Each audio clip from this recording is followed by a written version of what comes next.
This is Evo. He did what almost every entrepreneur dreams of, but almost no one does. He built a simple internal tool to clean his data and turn it into a multi-million dollar software company used by tens of thousands of real estate investors and wholesalers. Yeah, he exited to PropStream for 8 figures, life-changing money for sure. But here's the crazy part. Just a few years ago, Evo was fixing plumbing in his dad's contractor business. He had no VC money, no tech background, just a wholesale hustle and a Google Sheet full of motivated sellers. He built Batch while flipping deals, managing rentals and taking seller calls himself. And then it scaled fast. Batch became the go-to tool for skip tracing, texting, dialing, used by top dogs like Jared Norton, Cody and Pace Morby, Brand Daniels TTP, and hundreds of seven-figure operations. And when PropStream came knocking, the valuation, let's just say he doesn't need to cold call anymore. But what's wild is how methodical he is about building and selling. I've taken like courses to get better at like things like from like technical standpoint, but never had any official kind of education. So I just do a lot of YouTube videos and just read things and articles and blogs and audiobooks. So I flew out to Arizona to sit down with a guy who started from seller leads and turned it into a software goal. In this episode, we break down how he scaled without raising capital, the systems that made Batch a sellable company, and how any investors can go from hustling deals to building real assets. Let's dive in. Thank you, Evo, for being in this podcast. And this one is going to be an exciting one because a lot of people don't get to see or be part of an industry where they get acquired. Like I've seen different acquisitions in the past of different companies. I think one of the biggest ones a few years ago was PropStream being acquired by this title company. Stewart Title, right? And now they came in here. They also saw a big competitor, which is Batch, the company that you have, Batch Leads and Batch Tyler, correct? Correct, yes. And now they are acquired, you guys. And this is a dream that a lot of tech entrepreneurs dream of, a lot of entrepreneurs as a whole. Dude, how are you feeling? I'm feeling amazing, honestly. And thank you for having me. I'm excited for this, this podcast and this interview. And I'm happy to share, honestly, a lot of different, like just my struggles, my wins, my losses, and just, the whole journey, basically, with you. Let's get into the gist real quick, and then I want to get to know a little bit more about who Evo is. Yeah. I know that you're from Bulgaria, so I'm assuming you're an immigrant here, and that you came here. And how old were you when you actually came into America? Yeah, I am. I was not even 12. I was 11 years old when I came here in 1999 in December. And definitely a journey, honestly, for us. Came here with nothing. I mean, we had to, I think, borrow money. Actually, I mean, I knew what I knew at 11 years old, but we had to borrow money to come here. So definitely, my parents put a lot, sacrificed a lot for us to get here in the first place. And throughout the years, it's a lot of hard work, and I'm privileged to be at this point in my life, and very thankful for everything that's happened to me, and also the journey that I've been on.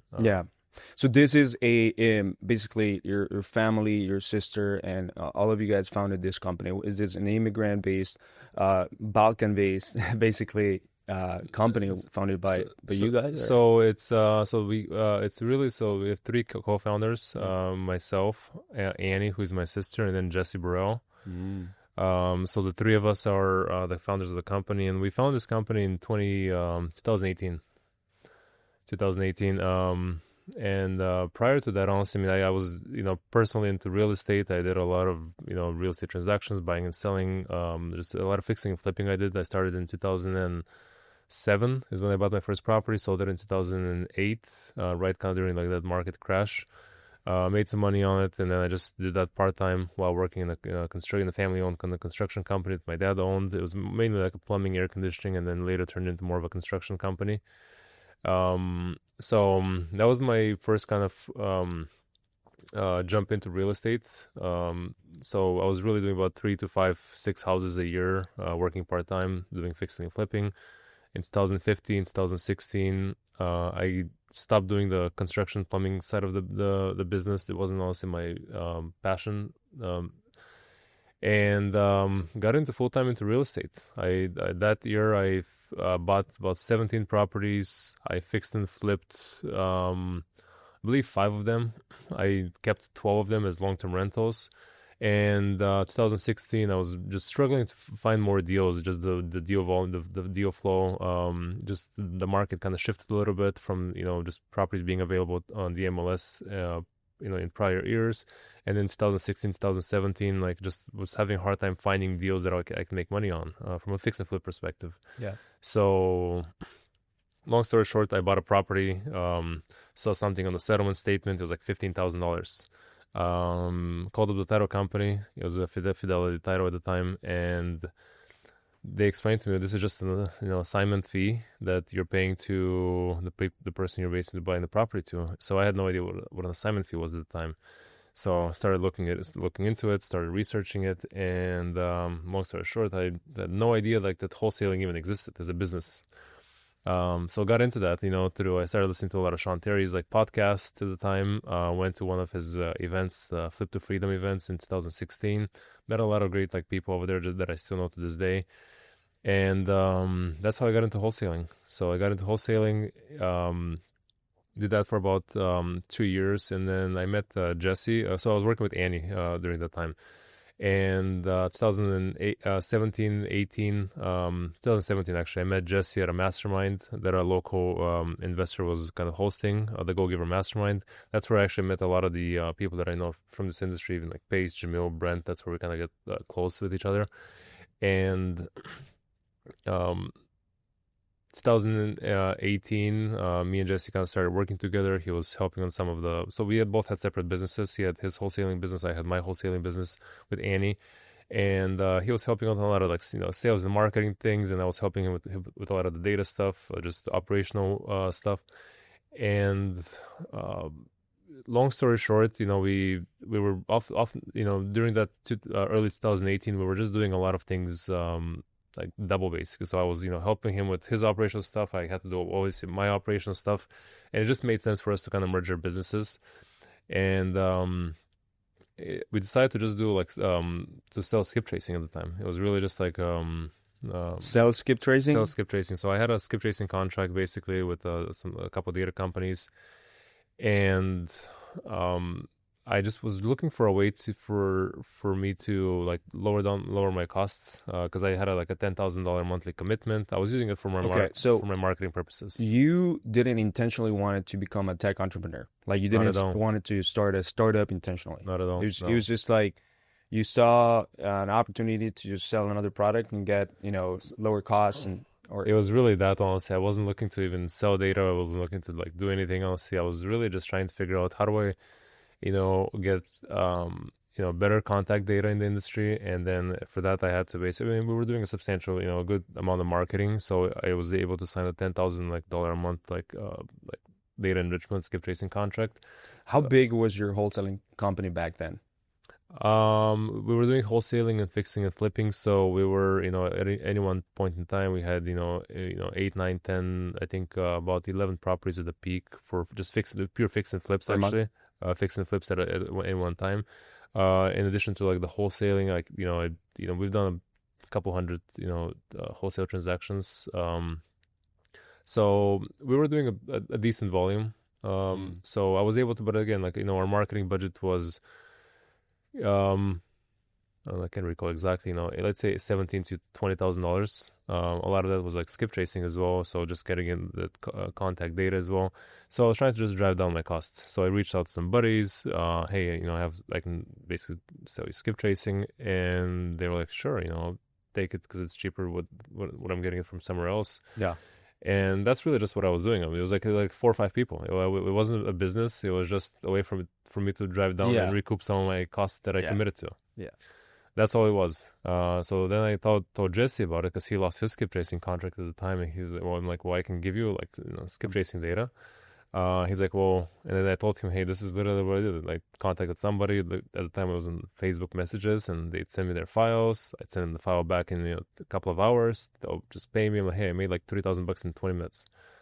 And he's like, "Oh man, that's crazy. So what if I recommend somebody to you or give you a referral?"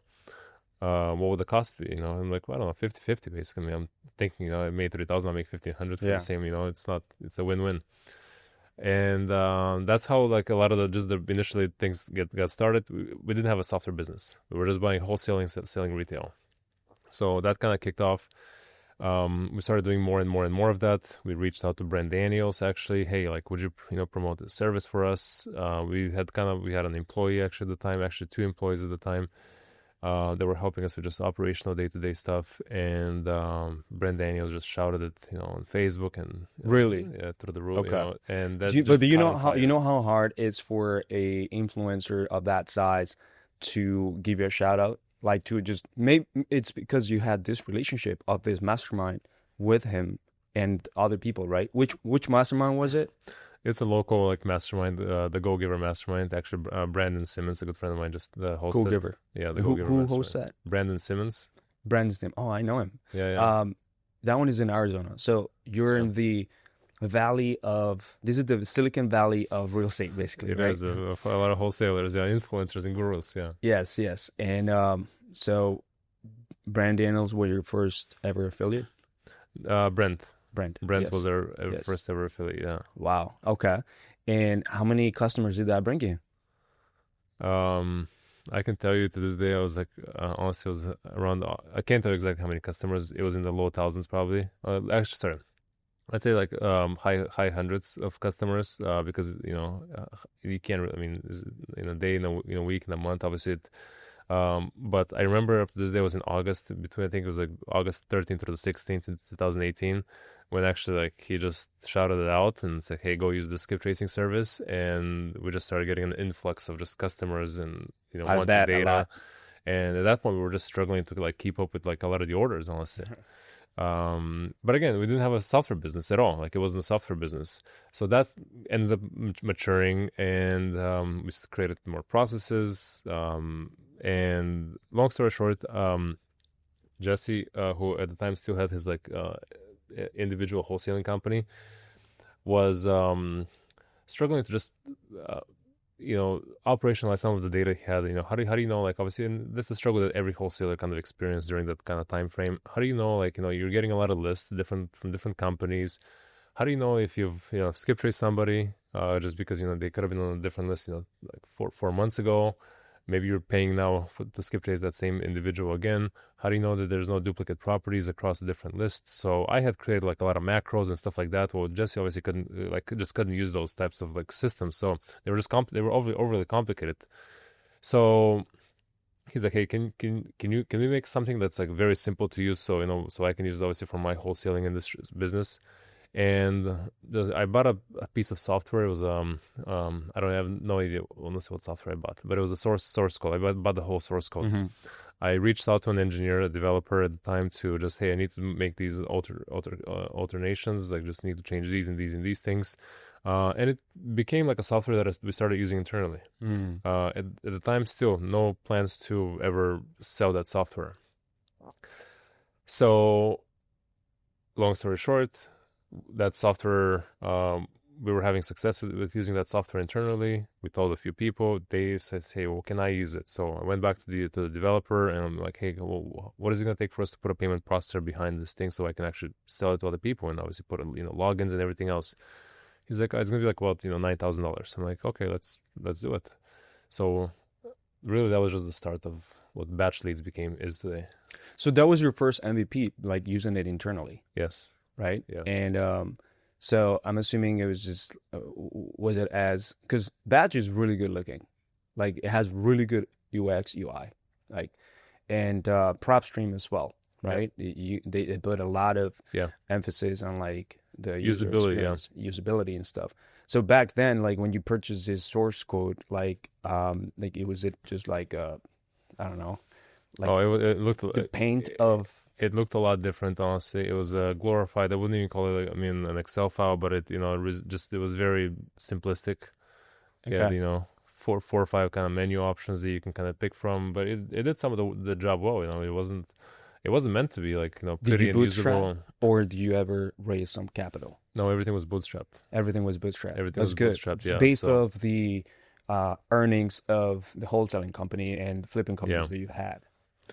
Yeah, that was honestly one of the things that really, I think, looking at it in retrospective, allowed us to kind of get to this point today, because we had successful and profitable wholesaling and investing business at the time, and collectively between me and Jesse, we ran that business up until 2020 in March, and that business allowed us to put everything that the software made back into the software, like Yeah. every single dollar for multiple years. Wow. Wow. And that was really like, again, it gave us the ability to be able to be in this point in time today. So that was the birth of batch leads. Yes. Batch leads. Okay. And at what point? Because it's very important for you guys to focus on getting that big and getting really good at creating that product. Yeah. At what point did you create Batch Dialer? Yeah. So in 2018, late 2018, actually, while we were still creating batch leads and we were basically about to like launch that service to other like people, I just looked at this industry and I'm like, oh, we're using all these like kind of disparate like tools, and like I think it'd be really cool to just actually have a dialer, because obviously you have the data, you have the skip tracing, and how do you contact these people? Obviously, people at the time were still using a lot of direct mail, and obviously it's direct mail comes and goes based on the the timing of the economy and everything else that's happening with wholesaling and investing. But late 2018 in December, early like 2019 is when just we had the idea of like, hey, let's just like build a dialer, because like I felt confident working with engineers of how we can like do it. Reached out to a couple of people that had like telecommunications kind of experience, and we started working on it. Yeah. Your first engineer, was it like a local, or you reach out to someone it was back in India. Back in India? It was in India, actually. Yeah. Yeah. I actually was one of the first users of Go High Level, and now they have 2,000 employees, and the majority of them are in India. Go High Level was actually one of our first clients to place a Latin American employee. Interesting. Yeah, it was actually my cousin. Huh. I told him like, hey, look, this guy's smart, and in Colombia, he can do your operations work. Yeah. And but the majority of their employees are in India. Very smart. That makes a lot of sense for So the majority of our employees were in India as well. So we had about 100. When we were at our peak from an employee base standpoint, we had about 140 employees from India. Wow. All of them engineers? The majority of them. Majority. Oh, the majority of them, yeah. So all in all, we had about 100 or so in our software engineering. Obviously, that there's a lot of QA testers as well, and DevOps. In addition to obviously the software engineers, the line coders, and stuff like that. So. Okay. Wow. Let's dive into real quick this. Yep. So when PropStream started noticing that you guys were growing really fast, right? And essentially, you guys were probably a competitor that was disrupting the industry. And, I would say we're the second biggest like in the space behind PropStream. They've been around for a long time. They've been around, I believe, since I want to say like 2007 even, maybe. Yeah. I think I talked to like Brian. I think they had like CDs, like you have to plug into the computer and operate the software back in the day. So they're an old company, and right. They've been around for a long time. Yeah. And how was your relationship with them back? We didn't really have a relationship, up until I would say late last year, and I've known of the through friends of friends. I've reached out to the old owner of PropStream that founded the company. He got bought out in 2021. He left the company, I think, shortly after. So I've talked to him a few times, honestly, but I wouldn't say we had any kind of a relationship. But yeah. When a company like that one, that is one of the if not the biggest, actually the biggest, they're the biggest data providers on the real estate space, gets the sees the attention that you're getting, and do you think that they see it as wow, this person is going to crush my user base, or like, how do you think a company like that sees that? In various different ways. I mean, obviously they see us as a competitor, and we were the second largest company in the space behind them. And obviously, you have competitors. You're, trying to stay ahead of the competition. In any business, you have to. So you see what Batch is developing, other competitors are developing, and you have to like stay in the forefront of the technology, and you have to push the boundaries of kind of what's possible and how do you enhance that user experience and solve the problems for the end user, because that's what our job is basically at the end of the day. And like now that I know a lot more about, PropStream and, Brian, the CEO, they're very, forward thinking as far as where they want to take this, that software, and they want to, grow to $100 million company in a short period. So one of the natural ways for them to do that, because this industry is, the size of this industry is I would say limited. It's large, but it's limited as far as obviously the agents, investors, wholesalers. And one way for them to kind of get to those goals is to do organic acquisitions, such as because it made a lot of sense for them to start the conversation to acquire us, and that conversation happened very naturally. By the way, we were just in discussions of just selling data to each other in various ways, because we obviously we have the batch data side of things as well, so we sell data to other companies. Yeah. And that conversation just happened very naturally because they've been always known in the industry for having very good property data, and we've always been known as having very good skip tracing data. And for us, I can tell you from an internal standpoint, was a challenge for us to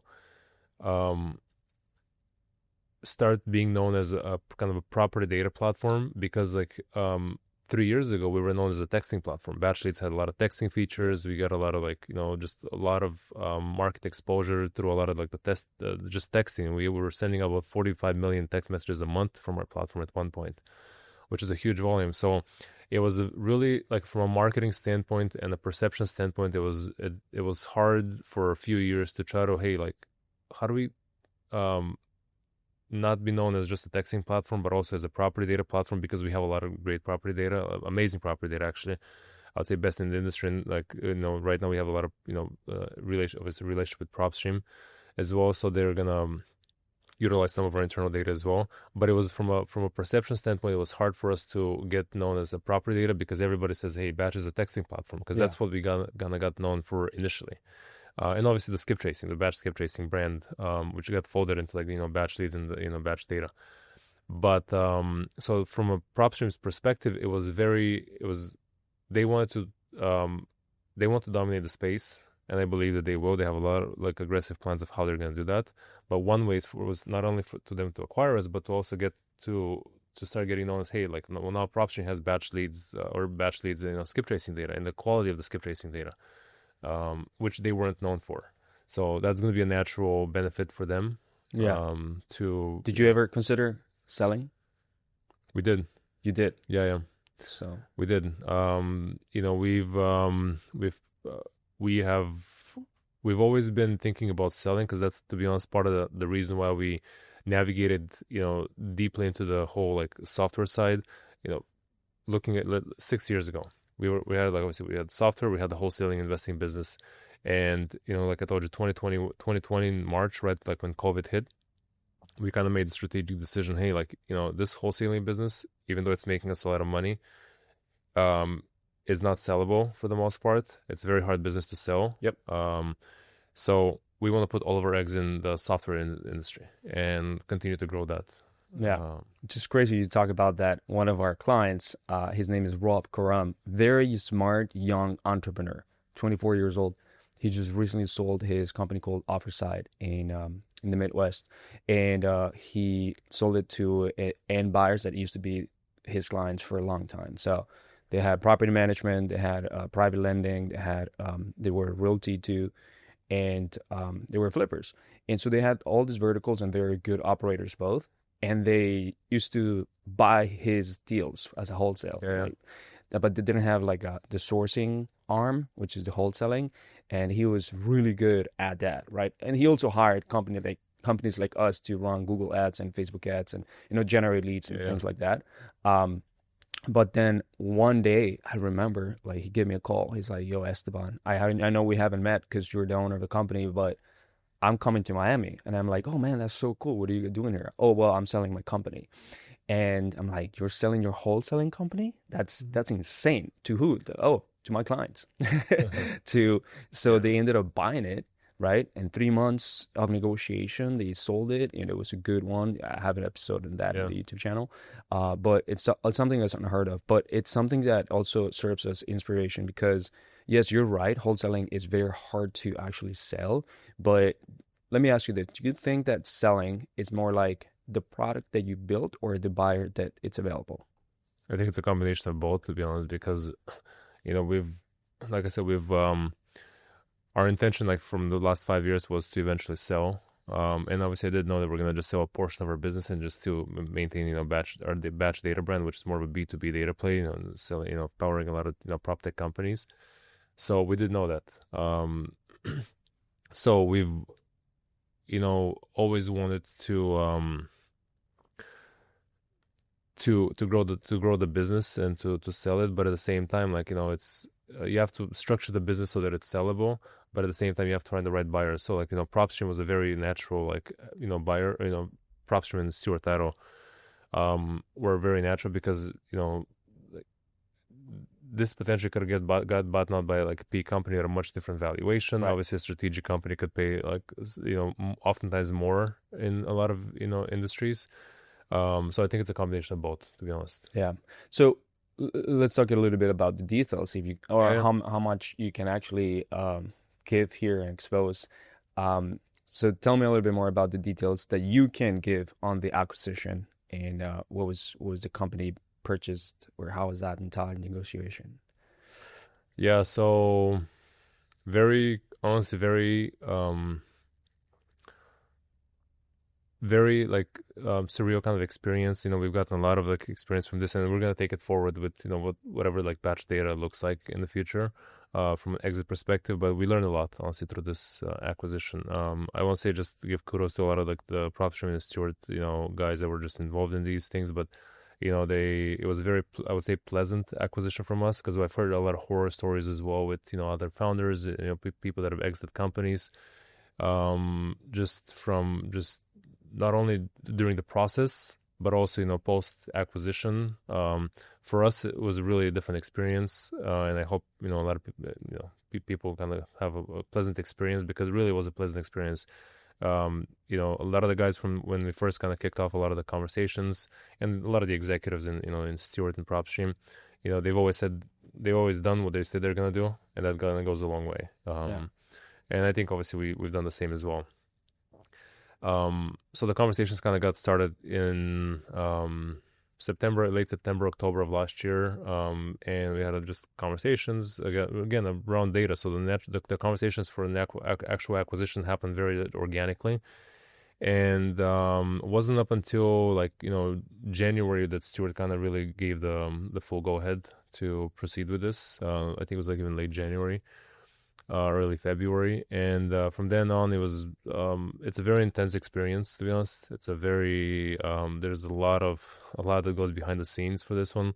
I think a lot of my team probably here in the batch office, and people that are virtual as well, probably say like the founders were kind of MIA for probably 2 months or so, because truly we were really just busy behind the scenes.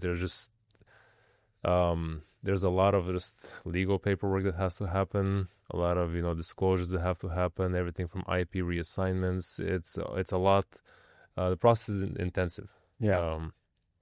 And rightfully so. I mean, they're buying an asset, and they want to make sure they're buying the right thing, and they're paying for what we've agreed for them to like buy. And Did you get the multiplier that you wanted? Did you get the valuation that you wanted? yeah, I mean, in this industry, and I'll tell you, like, people oftentimes, and I'll kind of give some insights into some of these things, but people in this industry oftentimes, you get told a lot of different things, a lot of different multiples, top line, bottom line multiples. People oftentimes, like, and us as well, we were up to I would say, 4 or 5 months ago, we were kind of being told by everybody from investment bankers to other people that have maybe exited companies in different industries. For a software company, you're looking at a top line multiple, and those top line multiples could be, let's say, 4, 5, 6x top line multiple. Well, and top line multiples were higher in the 2021-2022 period. A lot of like, M&A kind of activity kind of died down, after the 2022, rate increases and the whole economics like slowdown. So those like multiples got like, I would say, suppressed for an extended period of time. Even with a lot of the investment bankers that we were working with, quite honestly, we were being told, you're looking at a, 4.5, 5x kind of multiple, and the multiples really depend on several different factors. They depend on, is it really like a recurring business, a SaaS model, or is it a SaaS model? Is it a reoccurring like revenue stream? And how are those month-to-month contracts? What's your obviously churn rate? Is it you can have revenue, but is it like, let's say, pay-as-you-go revenue? And what are your gross profit margins? Because for a software company, your gross profit margins are expected to be upwards of 80%. Ours was actually like in the high 80s. So we were really good on like those things. But that's really good. Yeah, from a multiple perspective, honestly, like it really depends on, again, is it a strategic or a PE company that's obviously like looking to acquire you? And you're really looking at almost like a 3x multiple for like our industry. And that's kind of where we kind of landed on a 3x top line multiple. And on EBITDA? No, it's top line revenue multiple. EBITDA, you're looking at probably roughly about 7x like EBITDA multiple. And partly what drives these decisions, honestly, for companies is, like I mentioned, is it who are you selling to? Is it a business B2C type customers? Is it B2B? Right. Are these like multi-year contracts, or are they month-to-month contracts? Because it impacts is the way they look at it. It's like, hey, so let's say our company has that as an example, like let's say $2 million in revenue. Maybe like let's say $1 million of that is just pay-as-you-go revenue, no contracts, just people log into the platform and just purchase the service. Yeah. And assuming everything is automated, right? It's a kind of a product-led growth. There's no salespeople involvement. Yeah. There's just people log in. It's just app sales within the platform. Yeah, the app sales in the platform. Yeah. So, and let's say $1 million of that $2 million revenue is pay as you go. So they might value that revenue as let's say 1.5x, because it's very unpredictable, or maybe it's 1x revenue, as an example. Whereas the let's say another $500,000 of that $2 million revenue is now month-to-month revenue, month-to-month like recurring revenue. So it's recurring, but it's month-to-month. There's no long-term contracts. So that might get valued, let's say 3x. And then the rest, let's say the other $500,000 could be, multi-year contracts or yearly contracts, which is very, predictable revenue, which is what ideally they want. So that might get valued at 5x. So there's no, one multiple. It really depends on the revenue streams and how safe they are. Nice. What was your, in batch? I guess let's talk batch leads, because like batch Tyler is different too, right? Yep.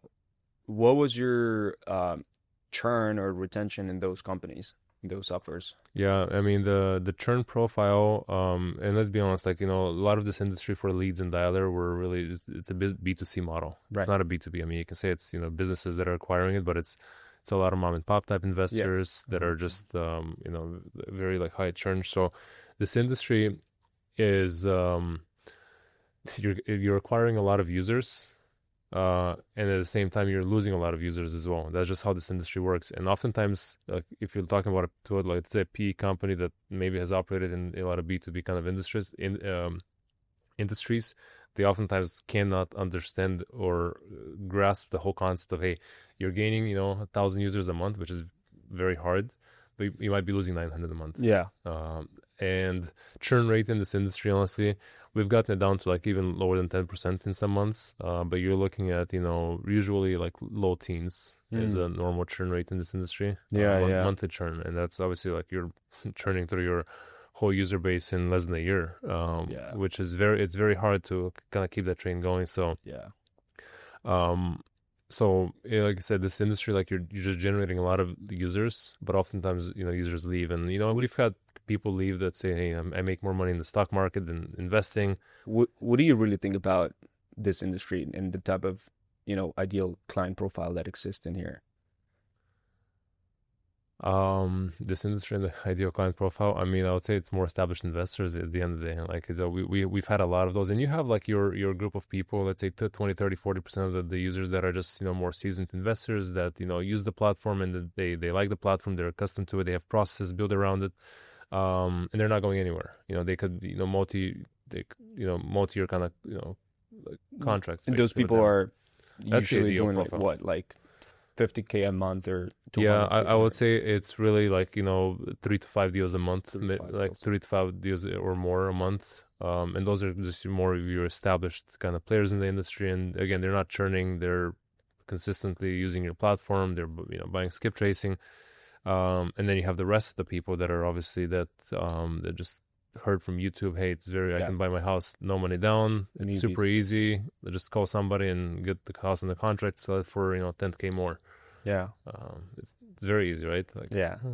Did you have a separate, I'm assuming that's a separate onboarding and user experience for those? Because, it's hard to, whenever you give your product to so many people that have such a low barrier of entry, it's also risky because they have a bad experience and they start talking bad. You know what I mean? I've seen it with a lot of pay-per-lead companies getting into these rabbit holes of like decreasing their prices. Yeah. And then a lot of people start be like, oh, they suck, boom, boom, and all these like wars, and I don't even understand, man. Like, why do they go to they're trying to play going to the bottom, right? Like decreasing their prices, decreasing their prices, decreasing their prices. I'm building a pay-per-lead company, and I'm like, instead of like creating better products to attract better people, like, and increasing the features and benefits, you're like giving away your product now.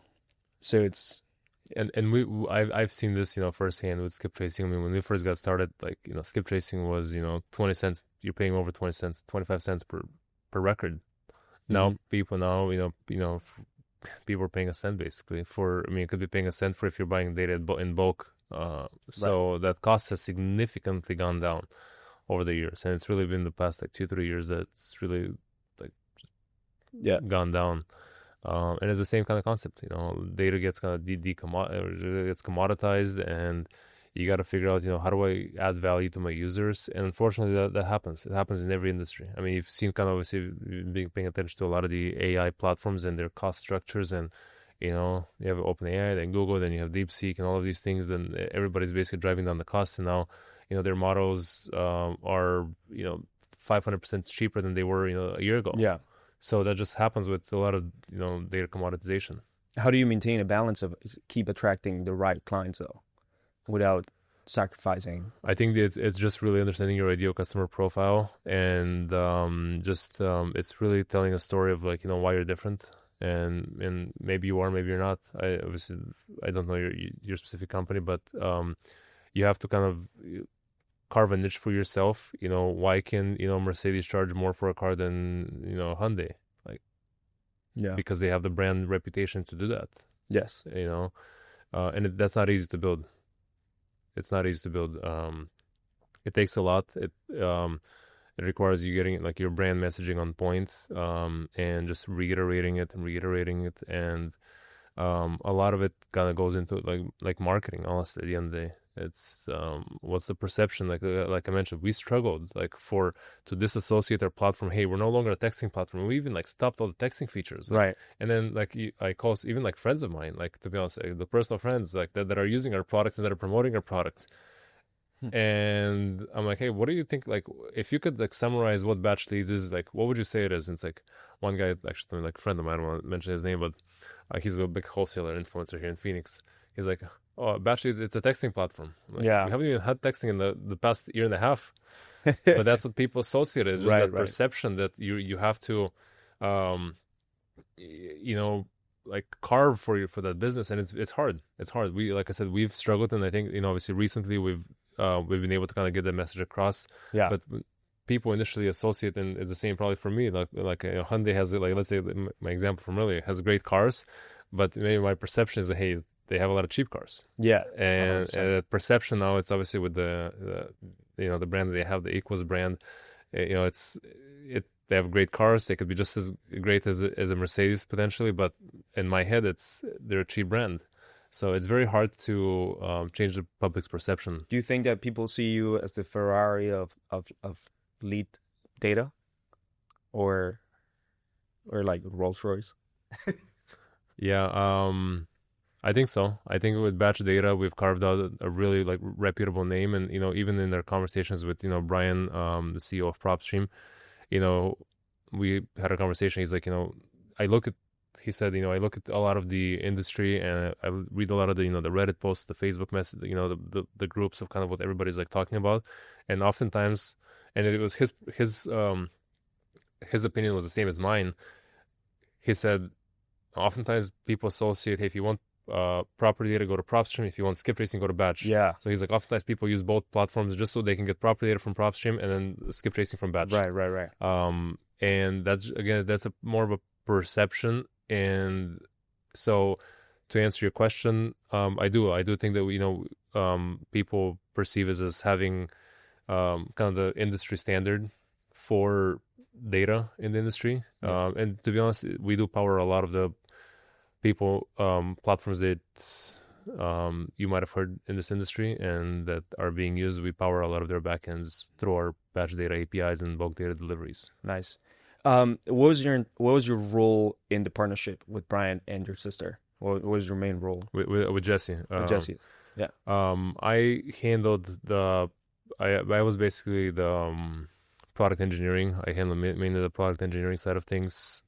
Jesse has handled historically a lot of marketing and sales kind of aspects of the business, and Annie was really the operations, really the glue that kind of kept both of us being able to kind of focus on other stuff, to be honest. So you were the CTO basically. I was the CTO. I was just we had an existing CTO that was really over the technology part, but he was reporting to me. Yeah, you were more like on making the product better. Correct. Yeah. Okay, that makes sense. That's good. That's good to know. Yeah, product engineering. Yeah. When back in the day when you didn't even were a tech entrepreneur, Mm-hmm. And you didn't have this startup, right? And like, what was the mind inside of, wow, like things are getting real. I just purchased this source code, and then like what goes behind you building this product without you having experience, or like, I don't know if you went through like some sort of accelerator of technology accelerator or whatever. Like, how was your brain? My brain has always been, and that's actually a struggle that I even have to this day. Like literally driving here this morning I was like thinking about just like a lot of the positive things that I can improve upon, and just reflecting, I would say. And I'm like, dude, I feel like I still, like, and I was telling this to myself, I feel like I still struggle with like balance in my life, because I am like I overly obsess. I'm overly obsessive when it comes to like, I can't just do something like halfway. Like, there's a book by Grant Cardone, that I read a long time ago. Honestly, at this point, Be obsessed or be average. Be obsessed or be average, and that book kind of like, I think I read it like 2 times when, and I don't know if it's a good thing or a bad thing at the end of the day, to be honest, but like I read it in, I think, 2017, 2018. When was like, I think he had like a 10x con that I actually attended, the first one that he did.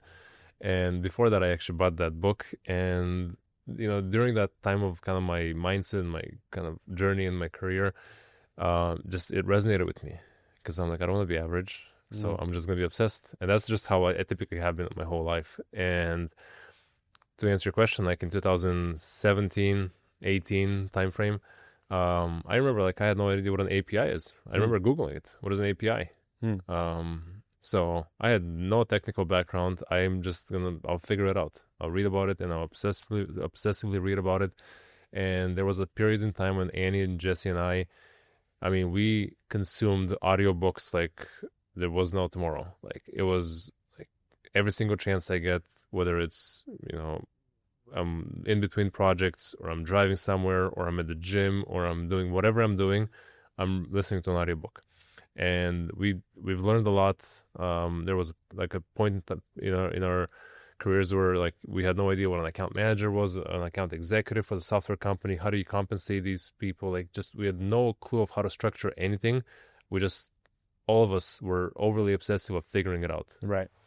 And that's what kind of helped us. And like I said, I never took I've taken like courses to get better at like things like from like technical standpoint, but never had any official kind of education. So I listened to a lot of YouTube videos and, just read things and articles and blogs and audiobooks of how to structure a the technology organization. So I've read a lot of books, and that's what I attribute to. Did you ever watch these? So Y Combinator has free videos from Stanford University. It's like tons of them. And it talks about different case studies and explains different skill sets, basically, on building a startup. Did you ever watch those? I have never watched those. I've watched the Y Combinator, a lot of their like recent, I would say, like kind of I don't know, they're like podcast type of things that they do, but they interview obviously different people. I've seen some of the interviews they've done with Sam Altman. I think they just recently had one with Elon Musk. So those types of interviews I've watched from the Y Combinator, but never actually watched the actual videos. Oh, dude, they have a YouTube channel. It's very old videos of Stanford speakers that go there. Sam Altman was one of the first videos, and they go about like building a startup essentially, and like they talk about different things, right? Like churn, like acquiring your first users, creating like fan bases, like all that stuff. And so I consumed that because I also didn't come from like a tech background. Mm-hmm. Like for me, one of the best ways to get into business has been like creating an agency, and an agency taught me everything I need to know about how to deliver really good service and results to clients. Yeah. And taught me about churn, taught me about retention, taught me about like app sales, cross sales, taught me how to ultimately sell more to clients. All this, like I think agency is one of the best ways to actually learn. It also translates really well to creating a software or a product, because a lot of things are very, very similar. An agency is a very, very hard game, to be honest. Like it's very hard. But now that I'm creating like software, I'm like now knowing the value of paying like an advisor. I have a few advisors for different things, for example, right? And it's like, oh, I don't know what to do with the CTO. All right, let's get on a 30-minute call. Like, just give me your own voice. Like, tell me how can I do this with the CTO? And now I hire engineers, right? And now, I don't know if you know, but I come from an engineering background. I did mechanical engineering, but I got into product engineering. When I graduated, I did like a couple months of Uber until I got a job. And then I got into engineering sales. And then when I moved to the US, I actually got into product engineer. I got a product engineer job at Magna. It was a big supplier of automotive parts. I know Magna. Yeah. And then I did that for a year. And then I got hired at Fiat Chrysler Automotive, and I did that for 3 years. Okay. And I did, again, product. I was, product designer, engineer. And I got to like work with all these different type of people, which was the crash analysis, manufacturing, design, brand, all this stuff to put things together. And now I go back to those things that I did, and I'm like, I didn't really need that to build an agency or to build a company or to, get into entrepreneurship. But now that I go back and I start seeing how I used to manage those teams back at the job, and now I have a software that I'm building, like how much it actually worked. It overlaps, and it now I use it for my next thing. You know what I mean? So I'm assuming that you got a lot of the things from building a wholesaling company and a flipping company to a good size. It seems like you did well, to now translating it into software and SaaS. Yeah, there's a lot of similarities, but honestly a lot of differences as well. I mean, but a lot of the stuff that you learn, you carry on to like future like endeavors, basically, because like you can see some of the obviously like think somebody like some of the Shark Tank guys that are Mark Cubans and stuff like that. So they figured out like a winning formula. They know a lot of the ins and outs of just running a business. So now you can basically take what you've done, and even serial entrepreneurs, once you exit your first company, you know what to expect, what to do for the second company. Yeah. And literally this morning, that's what I was doing. Actually, like I got here early. That's what I was doing. Is I'm like, I know kind of what our first journey was, and some of the, I wouldn't say pitfalls, but some of the things that we could have done better from just organizing the company, restructuring the company, whether it's employee contracts and having additional IP clauses in our employee agreements. These things now, okay, we're gonna Since the do it- beginning. Yeah. Like, yeah, yeah. Okay. So we're gonna do it better now, basically, because I know kind of what a strategic company, I'd say, would expect out of us from an acquisition standpoint. We'll just go in, like, just check off all these boxes, and then have a much smoother like exit next time around. You repeat that, and it's just your experience just builds up, and it becomes very valuable. Nice. Did you do a full clean exit, or you have golden handcuffs? I would say it's there's no golden handcuffs, and that's why I said, like, so we did a clean exit. We do have to be here just from a transitionary standpoint, Right, for the handoff. For the handoff, basically. But that's gonna be, for the most part, about it, though. I mean, it's beneficial for me, to be honest, as well, to just help them kind of achieve their goals as well, because at the end of the day, like, I care about all the people that have helped get us to this place, and from an employee standpoint, and I want to see PropStream succeed with this acquisition. Yeah, and I want to see PropStream win in the industry, and they will. I have no doubts about it. dude, I love that. Congratulations on all of these things. Thank you. What's your next mission? Our next mission is just pure focus on batch data. Honestly, there's a lot that we can do with batch data. I would say historically, my time has been, and the biggest challenge that we've had, not just from myself, but from a leadership perspective, like in this organization, has been just focus, because part of the issue with focus was because we had 4 different products. We had a batch data, batch skip tracing, batch dialer, and batch leads. And focusing on all of these four products from a leadership standpoint was very, very hard, very hard.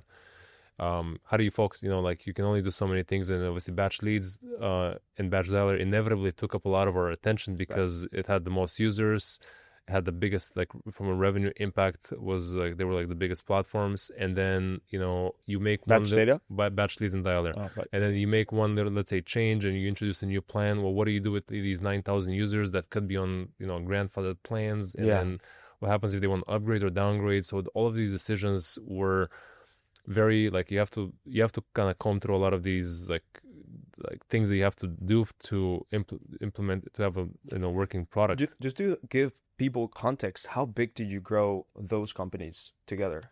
Yeah, so I can tell you holistically, we were upwards of 30 million revenue across all of our companies. Nice. Okay. And 250 employees, and then 130 recently. We had about 130 employees recently, yeah. Nice. And about 85 of them, basically, of the employees went to the PropStream acquisition. So you asked me what's next. Well, we have about 33, 34 employees within batch data now.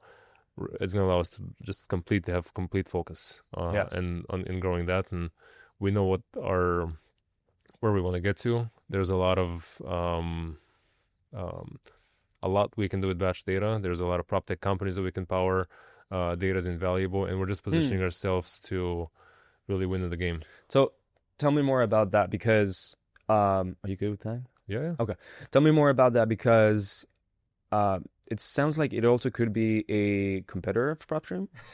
It's not a competitor of PropStream. Okay. So we actually do have, we are actually setting up like agreements with PropStream, so we can actually refer people to PropStream, because batch data is more for a B2B kind of a clientele. Okay. People that want to utilize bulk data and APIs.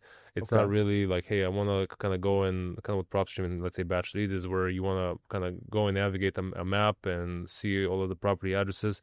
So it's more focused to powering the larger companies with data. That could be like prop tech companies. That could be we're working with a lot of companies in various different industries that use the data for marketing purposes. I mean, I'll tell you, we sell data to companies like Ring, like Amazon company, like True Green, which they're one of the largest landscaping companies in the country.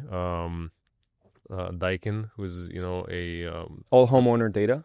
It's homeowner and property data. I mean, like I said, Daikin, who's they're I think the largest like air conditioning company in the world. So we have a lot of those companies that we sell data to. Yeah. And actually, we're talking about some even like larger companies. Honestly, that's amazing. Like a Fortune, to be honest, like one of the big, like the big Big the players Mag 7, one of the companies, in the real estate. no, like outside like the Mag 7, one of like the like the Amazons, Google's types of companies. So Nice. to So have now some data enterprise partnerships. deals So now. it's really an enterprise deal. So Wow. it doesn't really compete with PropStream. Right. And quite frankly, we can't compete with PropStream right now. So. So if let's say a a small size medium or whatever prop tech comes in the real estate space, Yeah. let's just say it's a pay per lead gen Yep. software. Would you work with them Yes, still? yes, we actually Okay. do. We do help some companies like that in the space, and we give them APIs, the data they need. They can feed data inside of their CRMs, update data in real time via APIs. They Nice. can do, monitoring for properties. So we can do things like, for instance, if you want to say, hey, I don't want like to mess around with like any kind of UI UX, kind of like even use like a leads or batch leads or a PropStream type of a product. But I want everything, let's say in my CRM, updated daily. We can say, okay, we can actually enable that via API. So like if you say, hey, I want properties. So I have, let's say, a portfolio of companies. I'll give you an example. So property management company, nationwide property management company, they have, let's say, a couple thousand properties that they manage. So we can put all of these properties they manage under an API, basically subscription, what we call it. And anytime a property, let's say, changes hands, goes through some kind of like a property goes through a pre-foreclosure, becomes vacant, changes ownership, whatever the case may be, we can alert you. Same thing for like a wow. nationwide lender that has a portfolio of like, let's say, properties that they have lent out on. So we can, and we do work with some like nationwide lenders where we monitor their whole portfolio, and anytime a property, let's say, becomes active on the MLS, they're alerted day one, so that they know, hey, one of our loans that we have outstanding, the property just went on the market. We could probably expect our money in let's say 30 to 60 days. Then How would you? What would be one of the applications? It's a you said a CRM. Okay, so let's say a CRM comes in, it has thousands of users that have leads in their account, Yep. and a lot of those leads are not selling just yet. Like, how would you help those users that have leads as a whole? So we actually go into their CRM, and we've done this actually for a couple of large Salesforce shops that in turn, we don't actually sell to the direct. The example that I'm going to give you, we don't actually sell to the direct consumer. We sell to the actual company that sells to the direct consumer, but we power the entire backend with this concept. So all of their properties that they have in their CRM, we can now say, okay, 20% of those properties are already sold. They might be outdated leads for you. Like, just you should opt them out, remove them from your CRM, from any follow-up sequences. 10% of them are probably active on the MLS. If you're obviously trying to get it as a wholesale deal, might not work basically anymore. Wow. So opt these out. Let's say we're going to scan through all of your 100% of the properties and say, okay, there's these properties here that we believe are very likely to sell because they exhibit these attributes, and we have like what we call it like propensity kind of modeling, and we can tell you, hey, out of your total set of properties, let's say 6% of them are very, very likely to sell, and this is where you should focus all of your efforts on, because they exhibit, again, like some of these attributes. They could be vacant, homeowners are in distress, they could have like mechanical liens against the properties. We're looking at the propensity modeling, like works, and the propensity modeling from like just the likelihood that a property will sell works, looks across all kinds of data sets, not only on the property level, from assessor recorder data, AVM, like what the properties are actually worth, but also on the consumer demographics, permits data, and everything else that we have, all of the data that we have in batch data. And do you? I guess you just need the address, and that's it. We basically just need the address. Okay, dude, because we're building GetSellers.io, and it's I don't want it to be just a pay per lead company. Like, there's a lot out there, again, going in the right, to the race to the bottom, like making things cheap. We've been well known to book appointments and live transfers for our clients to increase the likelihood for them to actually get higher quality leads and close more deals, right? So we always optimize towards like better data. When we generate a lead on Facebook, Google, Meta, we take it back and be like, okay, so let's get feedback loops. Let's score this lead based on the answers they give us, but also based on the conversation that you have with the lead, and then feed it back into the algorithms. And but we also are booking appointments for them. Like we have a team of uh you know Latino virtual Yeah. assistants, like, are they're just going there and they're just dialing, right, every single day except Sundays.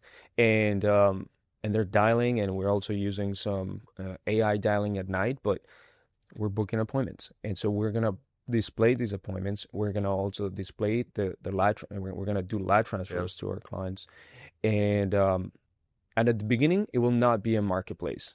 Actually, we don't want to make it a marketplace. We don't, because marketplace have leads that get old and it's hard to reactivate them. Yeah.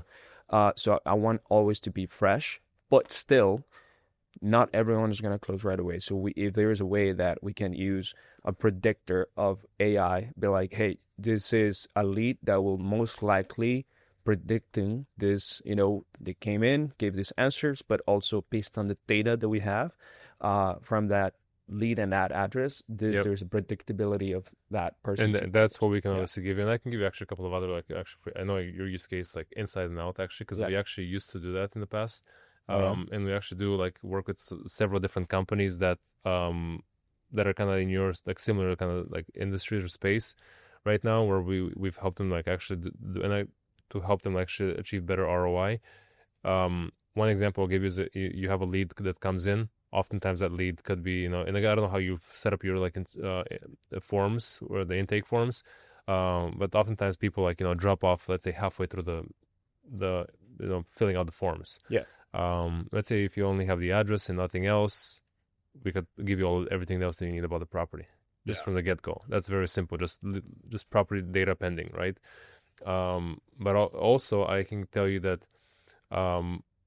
you're gonna have, and this is gonna get based on some of my personal experience, you're gonna have roughly between 15 to 35% higher connect rates, not only from the number that they gave you on that form, but also if you skip trace the property address, because you're going to get a different set of addresses. Because oftentimes, like, what I even found is the person that actually owns the property, according to the assessor records, isn't the one filling out the forms. Could be a husband, could be a wife, type of thing. Could be a relative, child or something that fills out those forms. And oftentimes the number that they provide to you for contactability isn't the right number for the owner. And sometimes we've experienced this ourselves a couple of years ago, where we just couldn't get a hold of anybody. And now you have customer, or let's say you're dialing yourself as an example, but if you're giving that to a customer, the customer is going to come back and say, hey, like, this number is bogus. Nobody's answering that number. I've called like 10 times. Right. Or what if you can give them like a different set of numbers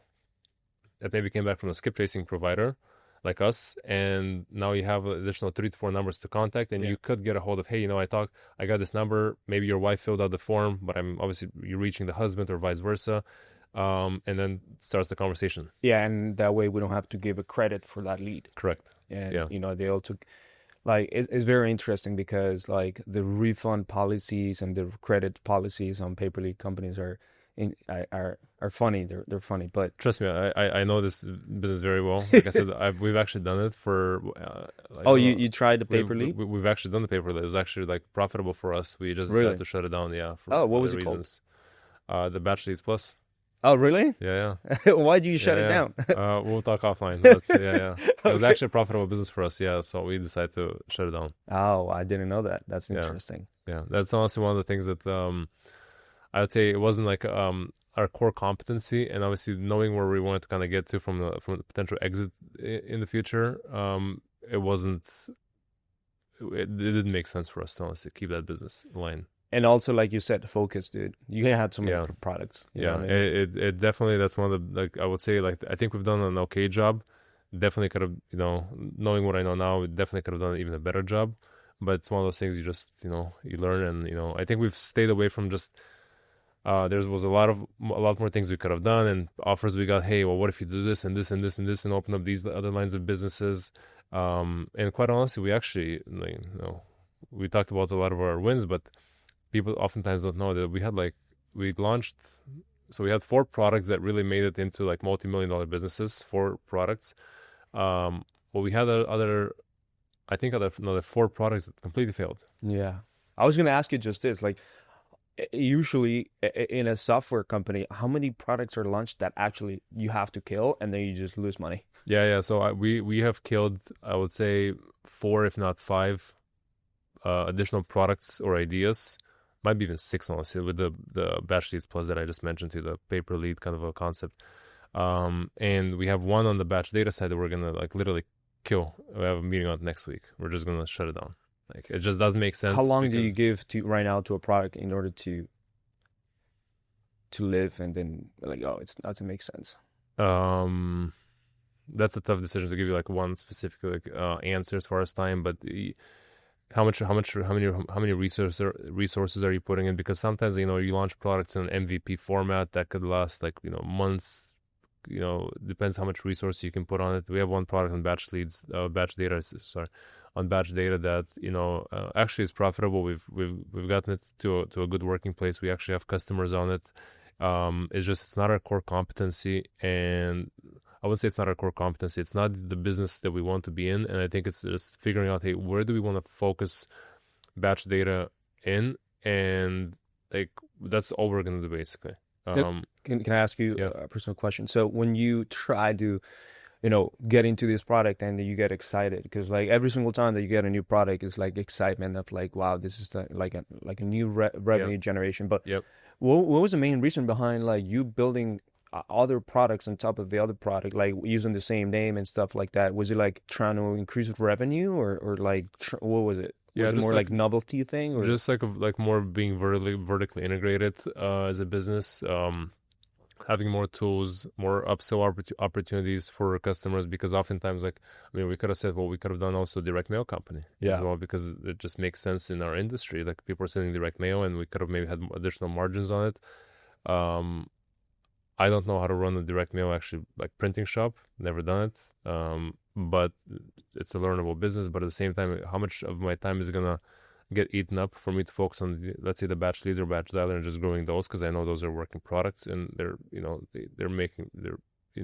revenue generating products. So it's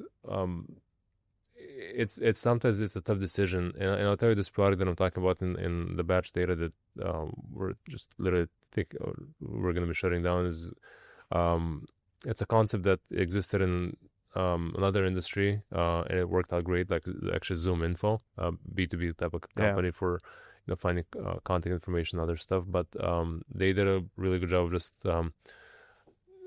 making this type of a product work. It just and we can as well, but we're just gonna make the decision to shut it down, and so you got to take your losses, because there have been, like I said, we've shut down like 5 or 6 products at this point as well. Yeah, and 4 of them obviously succeeded. Oh, dude, would it have been a better way to find a partner that runs that company instead of like launching the product internally? Meaning like an affiliate partner or some sort, or just, let's say someone like that is also an entrepreneur, but like, yo, you're gonna run this company. You're gonna be the main person that is gonna run that specific product. Yeah, it doesn't make sense, to be honest.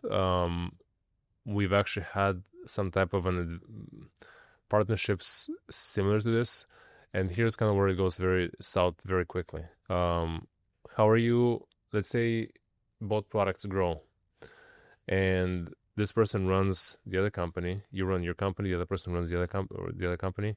Let's say he owns 40-50%, doesn't matter what percentage of the company, let's say he ends up owning, because he completely runs the product, right? He's completely responsible for it.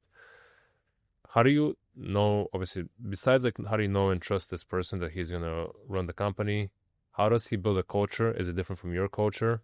What happens if he gets you in legal trouble? Those are like easy, even decision questions. Right. I wouldn't say easy like questions, but those are solvable problems that you can work through. How do you, if both companies grow, do you have an HR team on both sides now? And are you just paying double basically for HR team? Does it make sense to eventually merge the HR team?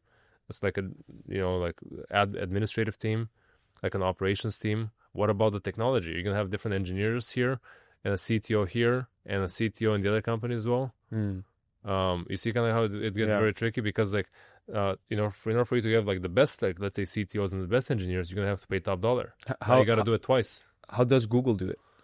How does Google do it? Yeah, with all their products. Like because I heard, I'm not 100% educated on this, but I've watched a lot of stuff from Google and read about that they push for internal R&D and development and entrepreneurship, like, and then they end up, some of the products end up being purchased after, right? Yeah, I mean, Google has a lot of resources. Obviously, I think Right. they're at a much different scale. Of course. And it's a good question, how some companies do it.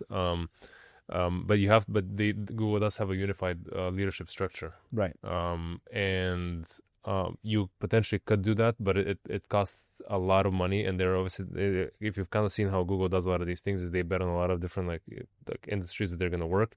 And I mean, Google is known for shutting down projects left and right as well. Yeah. And oftentimes people like don't even hear about these things because they just hear about the products that are working. Yeah. But Google has been known like throughout the years for shutting down a lot of different products. They had a social network, with what was it called, Google Plus or something it was called back in the day. I mean, how many, like they gone through like I think 3 or 4 different messaging applications before they settled kind of what their core kind of competency is. They've shut down a lot of services as well. So it's a complicated problem to solve. Yeah. And if you have the scale as Google, obviously. Yeah. So you don't think it's possible for a culture to be transferred to another product that is run under a different operator? It's possible. It's just possible. You have to have alignment, though. That's what I'm saying. Like you have to have full alignment with the other operator, and like I said, like what happens if in our case, let's say that operator ran some of the businesses that would just end up shutting down. Like they just didn't make profit from day one. Well, they were making some profit, like, but it just wasn't worth it, and it wasn't our I'd say core competency. And outside of that, you have to like pour a lot of money into just into a lot of like marketing and sales and lead gen as well, which is it's a big expense. It's a big one. Yeah. I mean, I'm only building it because it just makes sense for me after running an agency for 6 years now. Yeah.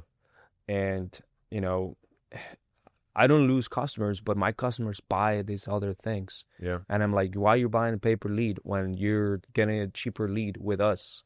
I was like, oh, control. And I'm like, okay, that makes sense. Yeah. Yes. Maybe it's probably just diversification. Right. Diversification. But from your standpoint, though, I would say that just figuring out how, I think the biggest challenge you're going to have from kind of moving from more of a service-based business to more of a kind of a SaaS kind of a model, that figuring out how that's going to end up like working out is probably going to be your biggest challenge, like just so that you're more like kind of product-led growth type of a thing, and it's just more rinse and repeat. You're acquiring customers, there's a process behind it, and with time you're kind of sunsetting some of the service-based kind of concept, because service-based businesses are they're harder to operate, they're harder to sell, Yeah. It's gonna be similar to what you actually went through, because it was like you had pay as you go, but you also had like monthly and yearly. Yeah, and right? and those revenue streams are going to be valued differently. Very differently. Oh, Yeah. okay. Which one do you have the most focus on with Batch? Well, batch data right now is really just, I would say it's primarily annual contracts, which is obviously great, but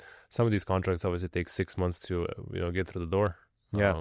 So, I mean, they're substantial contracts. We just had like a very, very large public traded company sign I think it was a 2-year deal.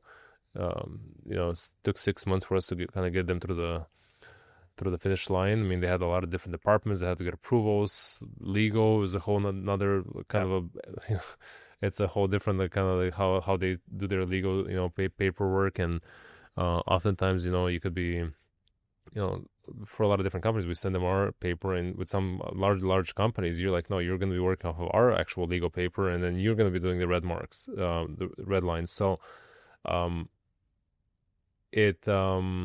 we do have primarily like, there are some month-to-month contracts, and people obviously the goal is to get them on a annual contract, but it's far and few in between.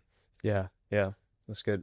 So the mother's Batch is the brand. So here's what ended up happening. So we had Batch Service back as of 2 weeks ago. We had Batch Service, which was the parent company that owned Batch Leads, Batch Dialer, Batch Skip Tracing, and Batch Data. Now, since Leads and Dialer are no longer owned by me, Batch Skip Tracing, we're folding it into Batch Data, and the whole concept of Batch Service ceases to exist, because it's really just a single focus for Batch Data. That's nice. Yeah. Batch Data. Yeah, I think it's just going to give us a lot of focus, and also like focus is really underrated in running companies. And Yeah. I'm just excited to see what the future holds. And we're going to do this again, though. We're going to exit again. Nice. Yeah. Dude, congratulations on this, and Thank thank you you. for having me in this studio. It's amazing. Thank you. We're giving a lot of people like walk of the office right now. It's you give Fridays off. No, Fridays are just work from home. Oh, okay. I was gonna They're say not off. what? I'm getting. If you saw my phone, I'm getting a lot of messages now. So Yeah. Okay. Got it. All right. Yeah. Thank you so much for being part of this video. If you like this, subscribe to the YouTube channel and follow Batch Data, and also follow the story of PropStream becoming. Again, they were like one of the best now, like the best at like Yeah. the skip tracing and yeah, they're going to take the market by storm. I Yes. strongly believe that. And now they have a dialer. they have a dialer. Yeah. Now they have a dialer. Yeah. That's good. Awesome. PropStream is coming.